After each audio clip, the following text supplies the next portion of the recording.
online events, it can feel quite lonely up here when you're on a panel or when you're doing a keynote on this side of the screen. So I'd like to, if I can, before we kick off the panel, before I introduce the panel members, to try and get a read of the virtual room, if I may, and the people that are kind of tuning in and listening in, if you can just jump into the chat box and tell us, your voices are equally important, tell me why allyship and advocacy is important to you. I'd love to hear your perspective as well. And while people are doing that, I think I'll set the scene a little bit and tell you a bit about kind of my why. So to me, to be an advocate is to have courage, independence, and passion for things that matter. And in researching for this panel and for today, something that really stuck with me was a stat that said it only takes 10% of a population holding a strong belief to persuade the remaining population to adopt that same belief, which highlights further why these conversations are so important. The learning from each other is so important. And if it follows that with the right amount of support and collaboration and a common goal, people can eventually live freely and equally. So without further ado, what connects my panel members is a genuine passion to use their influence and roles to provoke positive change. And I cannot thank you enough, all of you, for being here today to talk about such an important topic. If I could ask you all to one by one introduce yourselves, but within your intro also tell us why this conversation is important to you personally. And just because I have OCD about order, go in line of the panel discussion template there. So Rana, starting with you. Hello everyone, thank you for having me today. So my name is Rana Bhattacharya. I'm the Chief Technology Officer for Atom Bank. And why is this conversation important to me? So from a personal perspective, I've got a 7-year-old daughter, and I want to make sure as she grows up, she has all the opportunities open to her that she might choose, whatever they may be, I think within reason. But I don't want basically anything to stop her from achieving her ambitions in life. And then over to you, Pips. Okay, thank you very much, Dania. Lovely to be here and lovely to be alongside so many amazing, esteemed panelists. Introducing myself, so I'm Pips Bunce. I'm Director and Head of Global Markets Technology, Strategic Programs at Credit Suisse, more so on the diversity and inclusion side.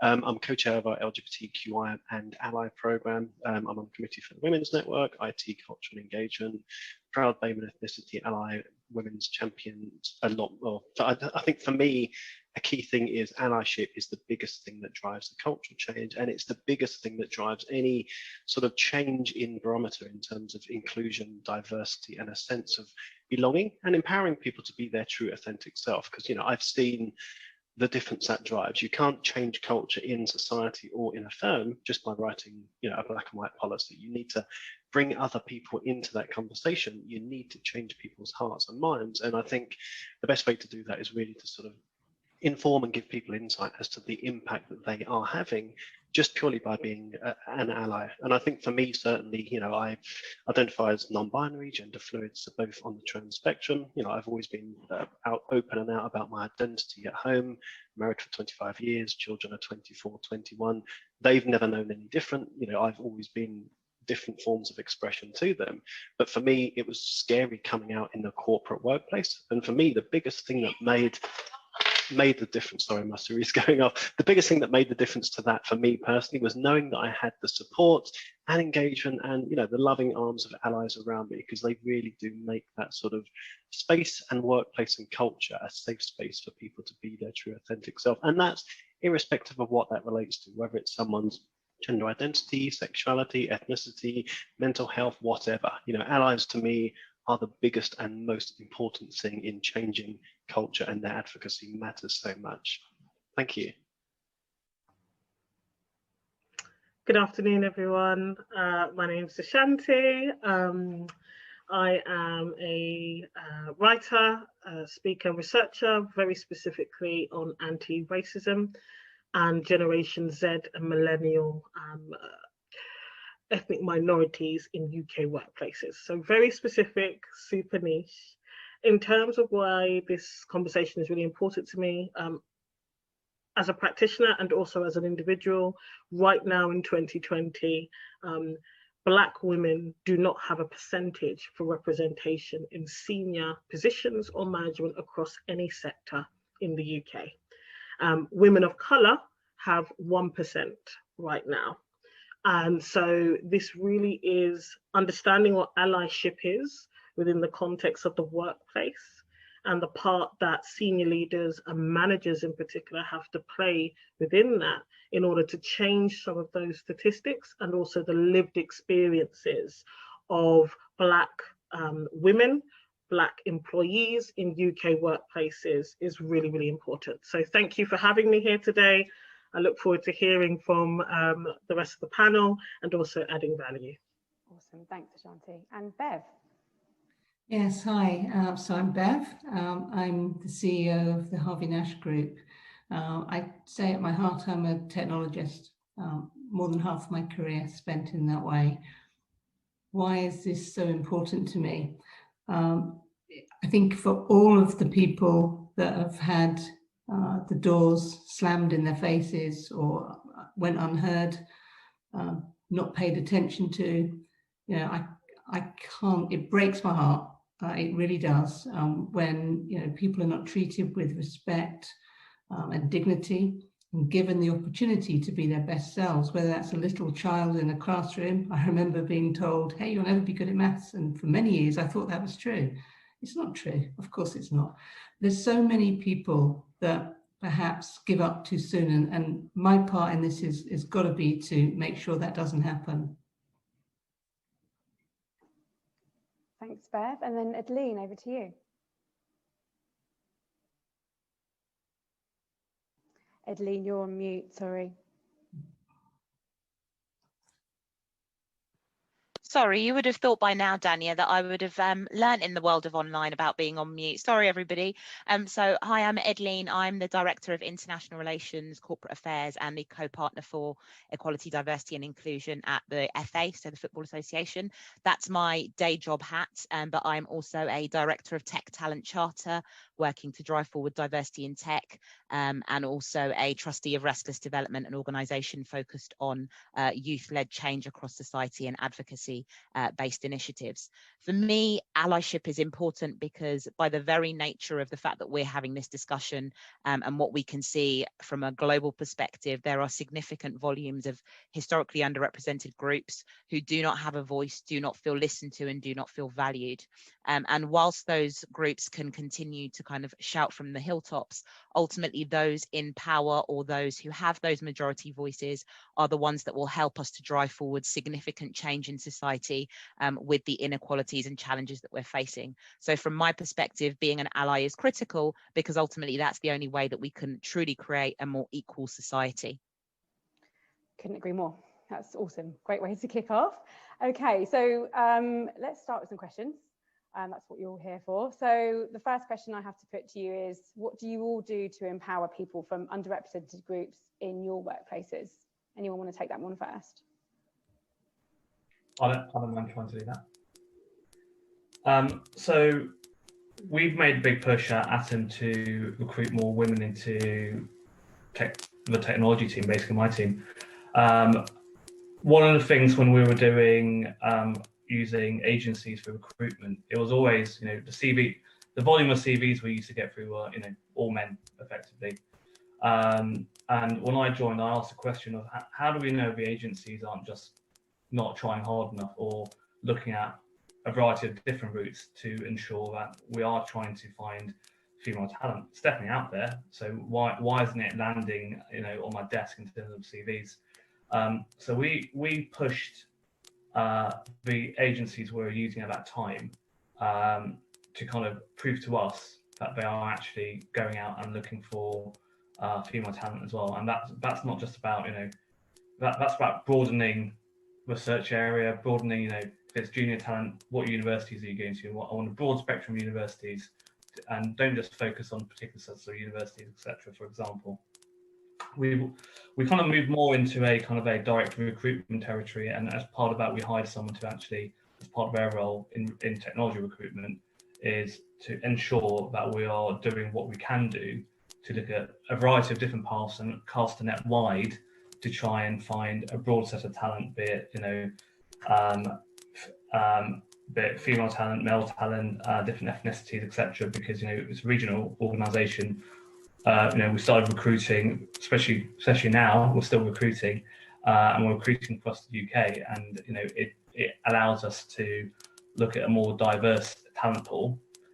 I think for Atom as well is interesting. Our board, it's 40% female. We have a female chair. The Exco, which I sit in as well, it's getting about 40% roughly female as well. We do value diversity in terms of, from my perspective, if I look at the professional side of things, you want a diverse talent pool, right? Because we know there's not enough people in technology. So being selfish from a business perspective, you want a broad talent pool. You want to encourage more people to work in technology. And in my consultancy days as well, I found when I worked with some great women in technology, and it comes a point where a number of them drop off. It's sad, right? So you lose all that expertise. So we do look at kind of how can we retain women in certain roles. And one of the things we have done, actually, it's quite interesting. We offered some of our roles of technology to other departments within Atom, and I'm quite proud of one of my strong team members, who's the head of environment site reliability, so in DevOps world. She moved from becoming a customer support agent, team lead, into technology, and she never worked in technology. So what we do also try and do is, if you've got the aptitude and you've got the hunger and you want to be a self-starter, we do try and create opportunities for people, be they male or female, so that we can increase more diversity from different dimensions. But I smile quite often. I used to smile quite often when I was in Durham. We're based in Durham. I live in London, so I haven't seen some of my team in person for a while. But when I used to kind of pass this particular person, I could hear her talking about firewalls and IP configurations, and just thinking 6 months ago you would never be able to talk about things like that. I mean, that's as it all. Sort of the retraining programs that businesses are now incorporating are so key, I think, in creating these opportunities. Has anyone else got an answer for that question? I can certainly build on that a bit, Dania. Thank you. I mean, Randa touched on some really key points there. I think we certainly at Credit Suisse try to put a lot of focus on both the attract side as well as the retain side. So giving all diverse groups, giving all minority groups there a better platform, leadership opportunities, and the things to really keep them committed and engaged and with your firm, because you otherwise get so many people drop off. Even if you work so hard to build the pipeline, there's certain points in everyone's career where quite often you get a cluster of people that would go away. So I think the retention as well as the attract is really important. I think we also certainly at Credit Suisse put a lot of focus on intersectionality, trying to make sure that we are encompassing all different aspects of diversity.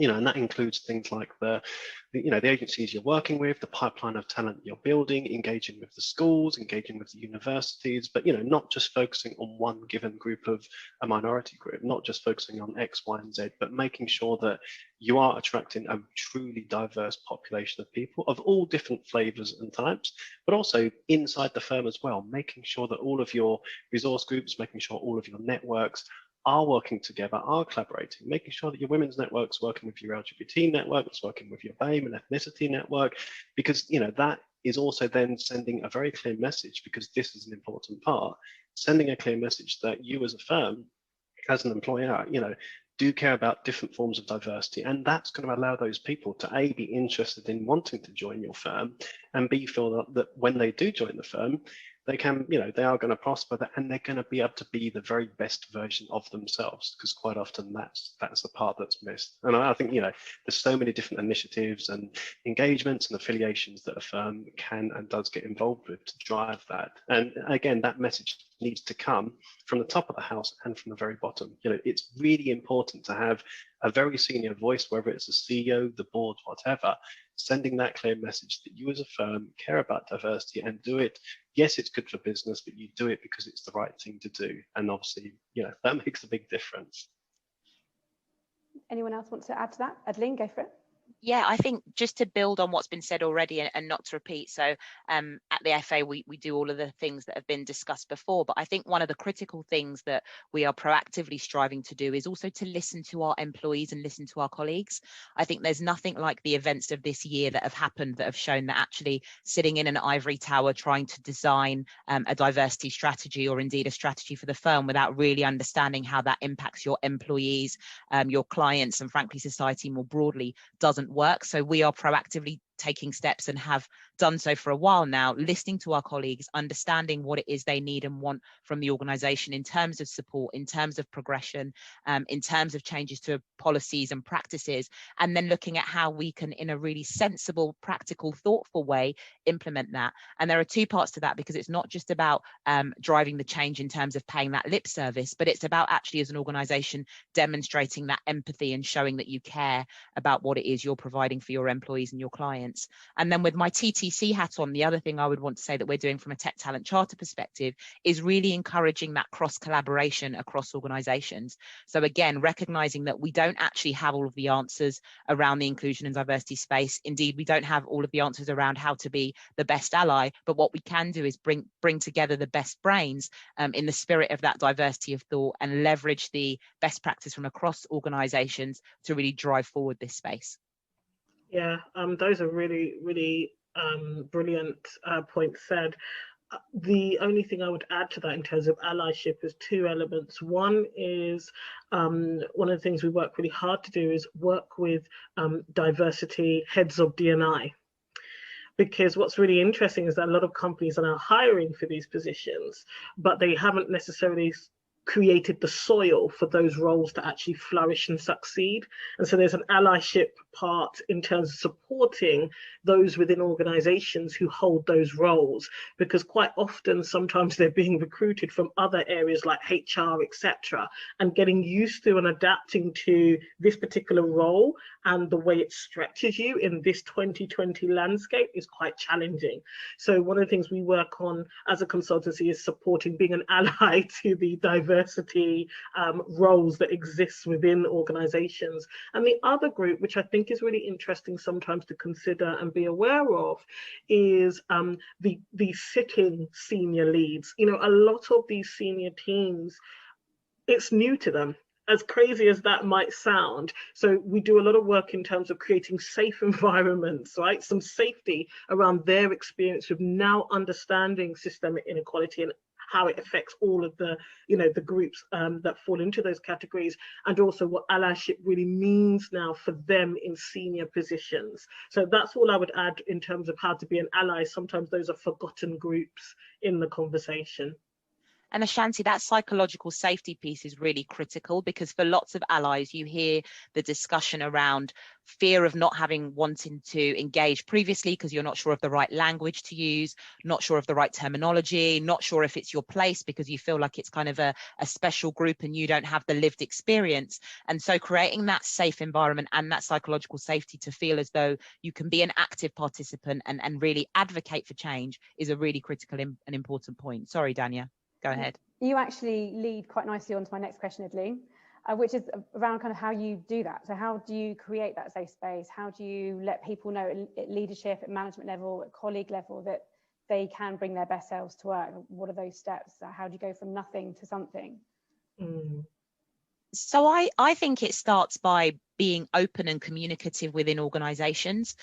So a number of the meetings that I sort of start, be that within the FA or more broadly, I will say to people, look, we're all human. We understand and recognize that individuals make mistakes. You might not use the right words all the time, but we have to try to strive and understand our intentions. And for us, and particularly in my space in equality, the intentions are always to drive forward positive change. So if you don't know what the right thing is to say, let's be open and ask. Let's question why it is that some individuals might feel comfortable with certain terminology versus another. I mean, if I think about even you know, I joined previously and earlier on in the session, I've heard the term people of colour used on this kind of webinar. Now, I know for some people, actually, they're not comfortable being referred to as a person of colour. Similarly, BAME, there are some individuals who say to me, Edleen, I'm fine with the terminology BAME, and others who say, no, I want to be recognised for being a Black individual or from India or more specificity. However, we don't know that unless we ask people, engage in communication and talk about it. And so for me, the key critical first step to how do we go about doing that is really to talk to one another and engage on that human level, recognizing that people's intentions are good and doing that on a non-judgmental basis so you don't create that fear. And I think we found the best way to do that is really, you know, give insight and education to the people that want to engage in this stuff, you know, giving them the inclusive language, the terminology, because quite often, like you say, people are scared about saying the wrong thing, using their own, you know, name, pronouns, whatever. And even simple things to give them that assistance, we find makes such a difference. You know, we give allies little tip cards that they can put on their desk or in their screensaver that give them 5 or 10 simple tips that are simple things that they can do on a daily basis to make a big difference just purely by being an ally. And, you know, really trying to recognize that allies come in different shapes and forms. You know, you get very sort of junior allies that don't want to do so much and they may not get so involved. You get other people that want to go to events and drive initiatives and do change. They're all really important in their own way. And I think it's also important to call out what an ally is and what an ally is not, you know, because, you know, some people have this view that an ally is perfect and knows everything. You know, it's very not that at all. An ally doesn't have to be perfect. They're certainly not the inclusion police. You know, they don't have to be perfect all the time. It's a learning journey for them as well. So I think calling out also, we find what allies are and aren't and what they should aspire to be in terms of listening to others, building empathy, giving other people a platform and a voice. That's the key part. But, you know, all allies don't come pre-rolled and perfect and know everything off the top. And also it's a constantly evolving landscape anyway. Like, you know, you touch on the language, same as on the LGBT space or the ethnicity space or whatever, it's always changing in terms of names and labels and tokens. So, you know, no one knows everything correctly at the time. I think it's important to give people the safe space so that sometimes mistakes are made. And as long as people learn and move on, that's the important part of allyship. For me, I think, you know, you talk about safe space, and I think that's exactly right. I think it's about, you know, respect, genuinely listening and inquiring, and not turning it into a battlefield. You know, we will make mistakes. The key is to ask, as you said, a number of you have said, and really learn. You know, I don't know about you guys, but I've learned a huge amount this afternoon from amazing people that I will take back into my own business and really, you know, ask questions of people. You know, how can we do things, you know, in a way that makes life better for you, for all of us? And I think there's a few things as well, I think that is also good to be aware of in terms of the how. Right, this is where the work actually gets done, and we have to graduate from just talking. We have to practice the skills that we're learning, and that's the key. So I'd say definitely for leaders, you know, a part of inclusive leadership, more management programs, more leadership programs should have modules of facilitation on bias, on prejudice, on recognizing that within ourselves and exploring how we challenge that when we're managing people in the workplace. We'll find, therefore, that things like appraisals, pay gaps, all of those things start to change, because ultimately these come from unchecked bias and prejudice from those who have power and authority and who are influencing these decisions. And this area about how we have a conversation, it's one thing to talk, but the how, the skills required to have a conversation that leaves people feeling understood, heard, and valued, that has to be learned and it has to be practiced. And it's something that we just take for granted in the workplace setting, but it is something that really we should be putting people on exercises, actual activities of practicing how we have uncomfortable conversations, where we do have to talk about accountability, because I really appreciate the element of people making mistakes, but at the same time, if we all build in this sense of accountability to our colleagues, to our peers, to our service users, we will try harder. we will try harder in the first instance. And when we build trust and respect, that's another key thing that we work with leaders on. You have to get the trust and respect of your peers, of your colleagues, of the teams you manage, so that if you do make a mistake, they give you that grace. So it can be very complex, the how, but it does require some work. And on that point, Ashanti, I love the saying about getting people uncomfortable, getting people comfortable with being uncomfortable, because that's the best way to move them from that space of being scared and not wanting to learn to that place of, learning from lived experiences and understanding the impact they have, or perhaps the words they shouldn't be using and how that affects people. And I think it's about the fact that when you're in that space of being uncomfortable, you learn, right? So if you think about actually any skill that you might develop, the first time I got behind the wheel of a car, I wasn't comfortable that I was controlling this big piece of machinery, but that didn't mean that I stopped and decided I was never going to drive. So everything that we decide that we're going to learn and develop that is a new skill that is difficult, we put ourselves in that zone to be uncomfortable, and then are able to push forward knowing that we have the support and the safe place. And that's kind of critical, and just the same in this space as well. Yeah, absolutely. And what I find interesting as a facilitator going into organizations is sometimes there will be a conversation happening and we're getting people to practice a certain skill, and then someone expresses something. And now, bearing in mind these are all senior managers, they might be surprised that their colleague who they sit next to day in, day out has expressed a certain view or idea. And as the facilitator, we let that uncomfortableness sit. And we let them work it out between themselves, because that is how we start to kind of rub off that grit and get to the pearl, is when you can be uncomfortable as peers in senior management and think, oh, okay, so this, and then you see them become allies to each other, ironically, in that situation, to work through that problem and start identifying, okay, how can we change this then for the wider employee cohort? It's really quite interesting to watch. Yeah. And if you leave it long enough, then the uncomfortableness starts to fade away. That links in quite nicely, actually. I was listening earlier, we were talking about unacceptable behaviour and how you call that out. And I think you were talking about learned behaviours, and these are skills that you have to learn. But is there any advice for if you're sitting at work and something happens that you're uncomfortable with? How do you not just call it out? It's not just about standing up for what's right. You want to call it out in a way that's proactive and positive, and so that person who maybe said something without realizing what the implication would be doesn't then just button up forever. They actually become part of that kind of ally group.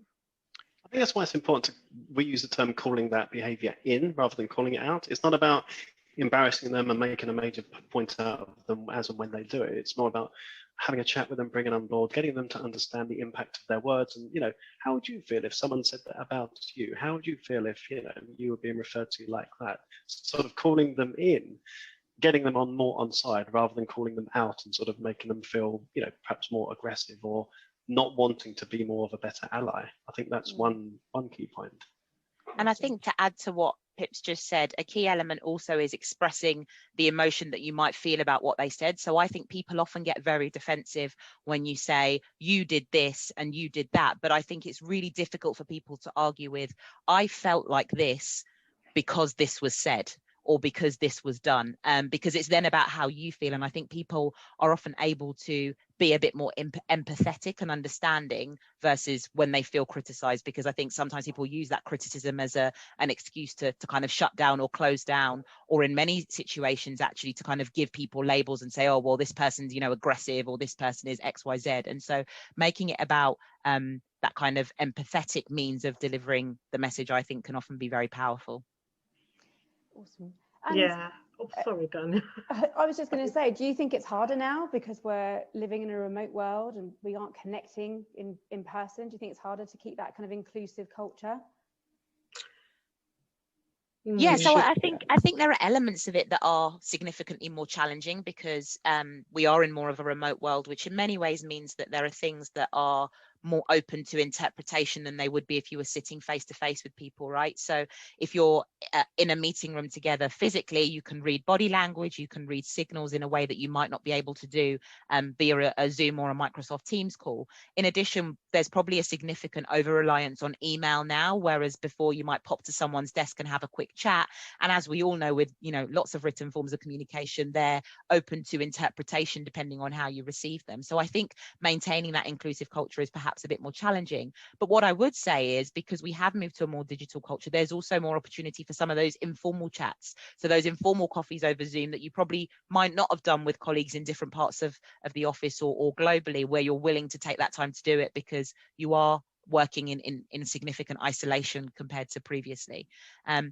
So I think it's a double-edged sword in many ways, and there are two sides to whether it's more inclusive or less inclusive. But I think it's about the actions that individuals are taking, and again, being cognizant of the fact that it's a challenging time globally with a global pandemic against the backdrop of things like Black Lives Matter, and that is impacting how people feel on an emotional and mental health state as well.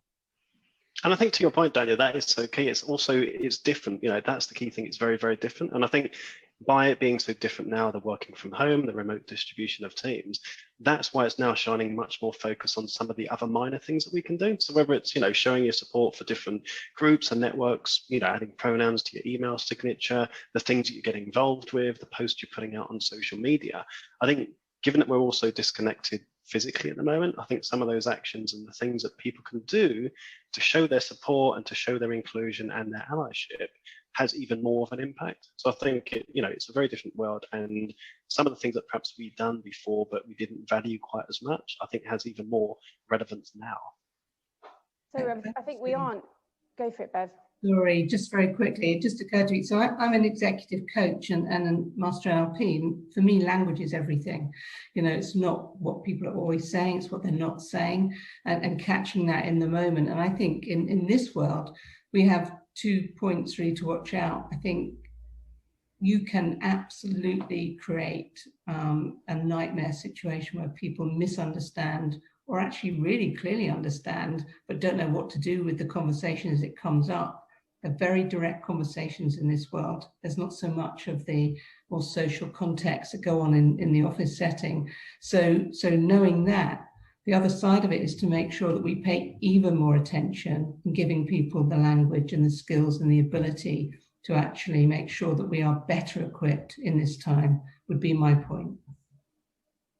Well, I'd like to add also, I think, because we are, if I think about myself, and my team, we're kind of dispersed to the four winds. So you have to make a greater effort, maintaining or increasing the feeling of there's a safe environment to have difficult conversations as well. Because otherwise, I could quite easily see, someone could be upset with, what's, person A might have said to them. Then because of the way we all digitally interact with one another, they'll just brush it under the carpet, but it'll fester. Yeah, and it's not the right thing for the individual, or the individual who might have said something that cause offence because they might not know.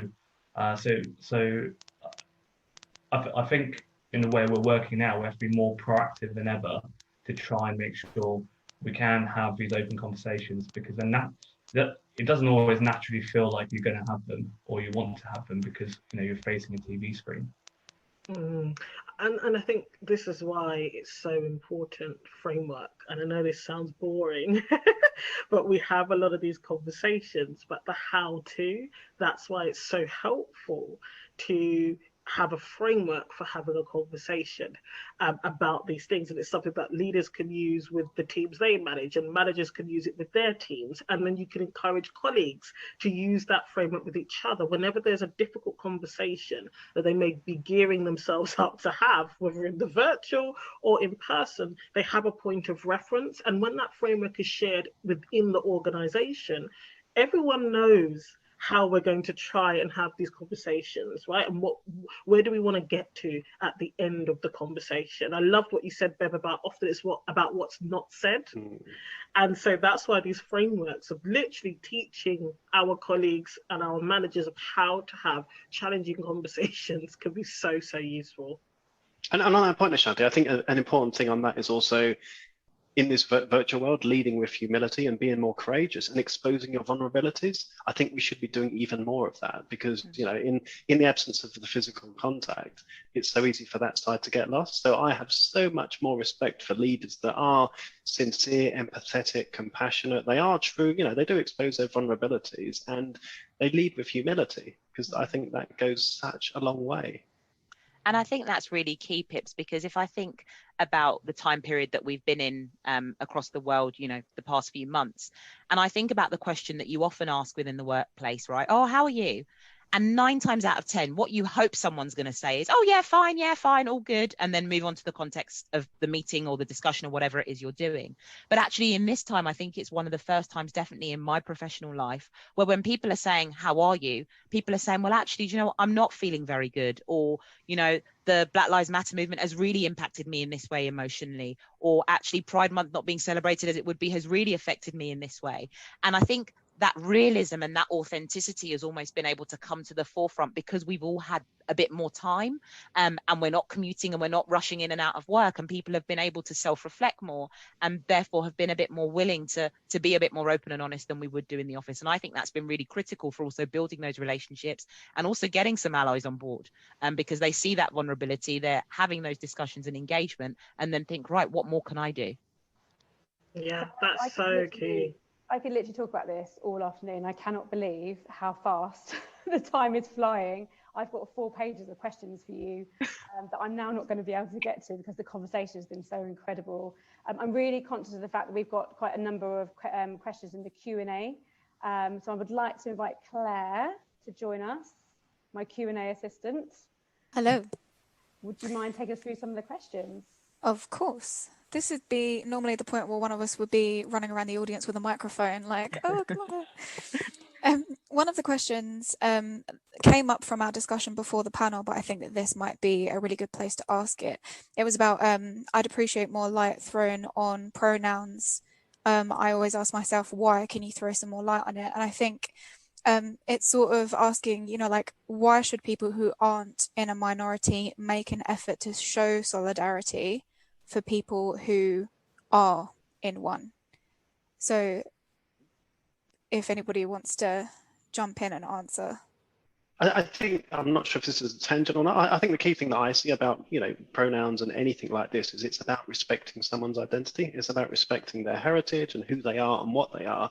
And, a simple thing quite often that I get asked is, someone's worried about asking a particular question. The simple thing is to ask someone, how do you identify? What's your pronouns? Or if it's a language or inclusive language topic, ask them, because a lot of these points are so important, but they're very personal, they're very subjective, and there's no one size that fits all, whether that's someone's gender identity, pronoun, heritage, whatever. So I find the key thing certainly is emphasizing to allies but just asking and understanding and being, appreciative of the importance of these things is the key thing, because, it's really of respecting someone's who they are, what they are, where they come from, all of those points. So, it's like the whole inclusive language thing.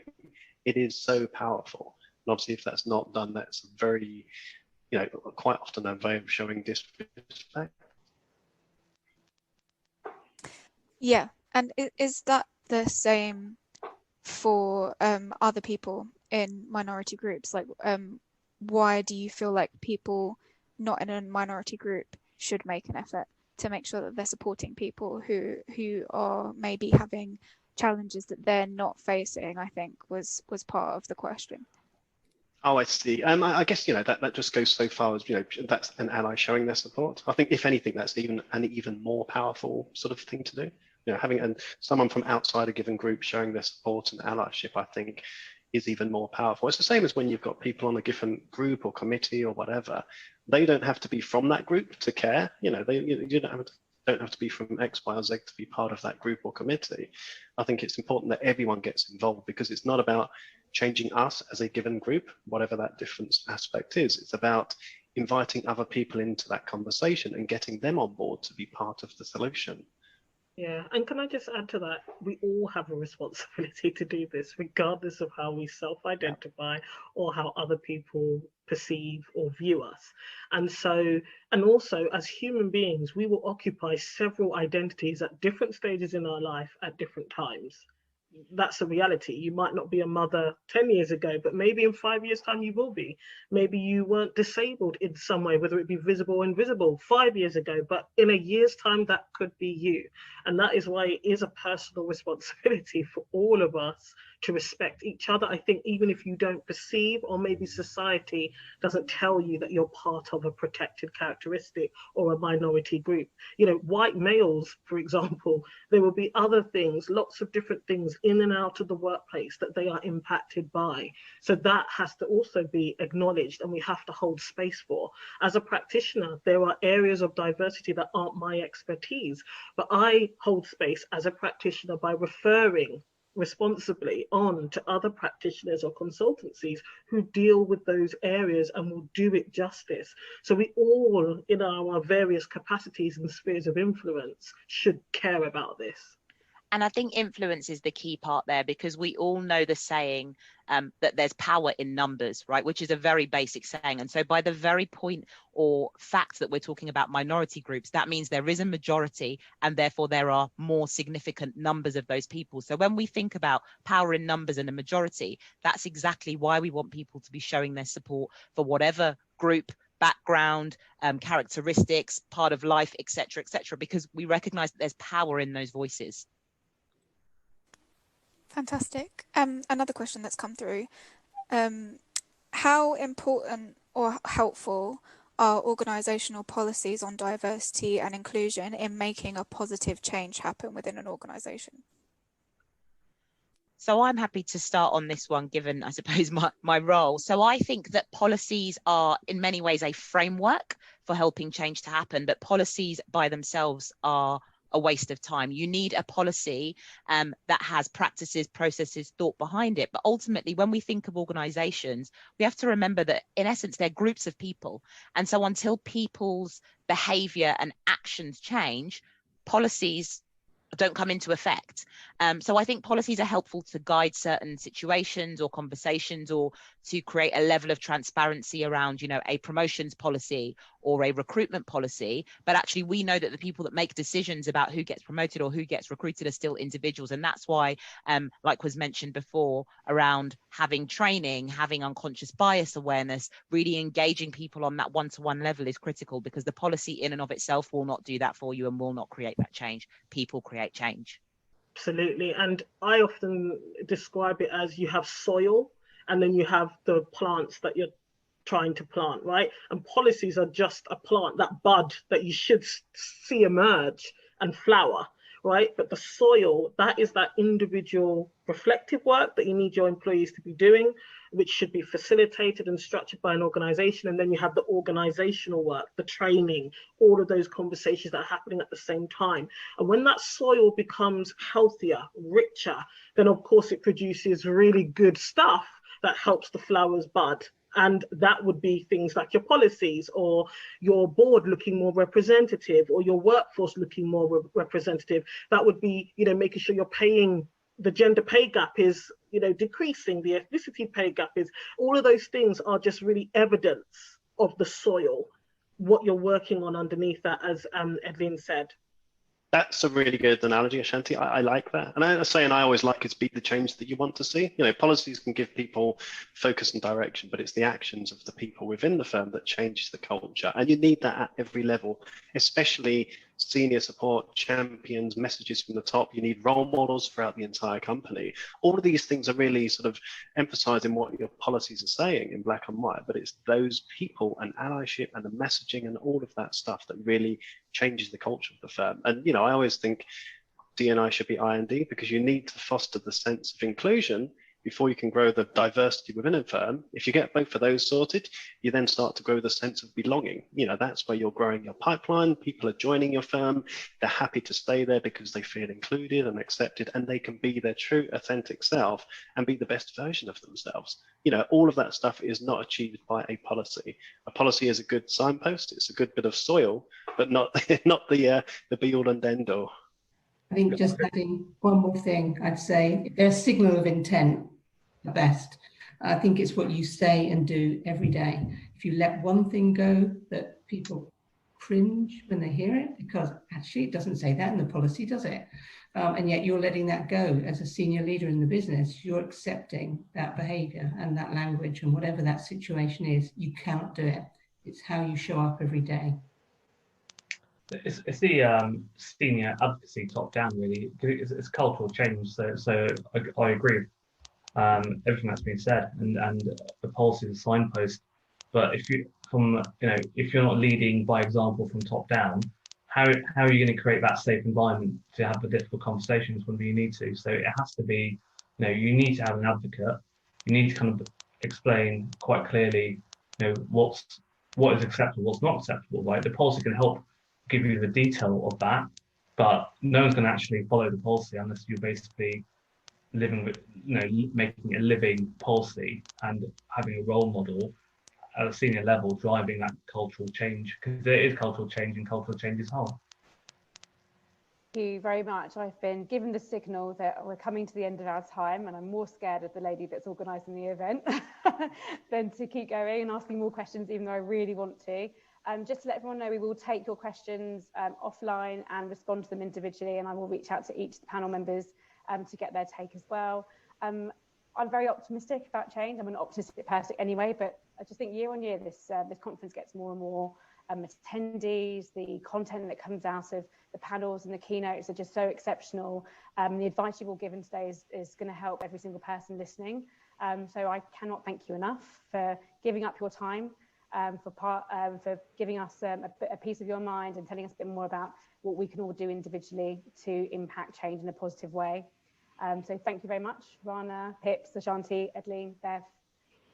Thank you. Thank you very much. Thank you so much. Take care. Bye. Take care. Thank you. Bye-bye. Thank you. Bye. So now